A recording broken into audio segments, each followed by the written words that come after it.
ఈ సినిమా ఎందుకు తీశానంటే నిజం అనే ఒక మహాశక్తిని బట్టలిప్పి చూపించడానికి. కానీ ఖచ్చితమైన నిజం అనేది ఉండదు.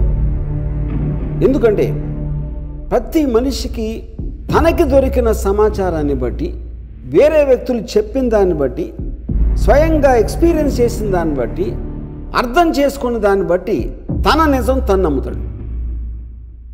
ఆ మొత్తం రీసెర్చ్ తర్వాత తన లాజికల్ థింకింగ్తో డాట్స్ కనెక్ట్ చేసి ఒక నమ్మకాన్ని వస్తాడు. సో ఒక డెమోక్రసీలో ప్రతి ఒక్కరికి ఒక నమ్మకం ఏర్పడుతుంది.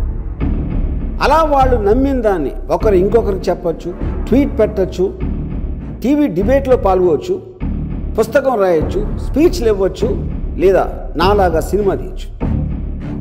కానీ అవన్నీ వేరియస్ మీడియమ్స్. మెయిన్ థింగ్ ఇక్కడ నమ్మకం. ఈ సినిమాలో నేను చూపించిన వ్యక్తులు విడమర్చిన సంఘటనల వెనక ఉన్న అబద్ధాలు చెప్పే వాళ్ళ వెనక ఉన్న నిజాలు, ఆ నిజాల వెనక వేరే వాళ్ళు ప్రబోధించిన అబద్ధపు నిజాలు, ఇంకా వాళ్ళ పై వాళ్ళు బలవంతంగా అందరి నెత్తి మీద రుద్దుతున్న అబద్ధాలన్నిటినీ కూడా నిజం అనే ఒకే ఒక్క గుణపంతో తవ్వి తీసే ప్రయత్నం చేశాను. చివరికి నేను చెప్పేది ఏంటంటే ఈ సినిమా కల్పితం కాదు. ఈ సినిమా నేను చేసిన రీసెర్చ్ ఫలితంగా నేను నిజంగా నమ్మిన నిజం.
నిజాన్ని గుర్తించేలా చేస్తాను.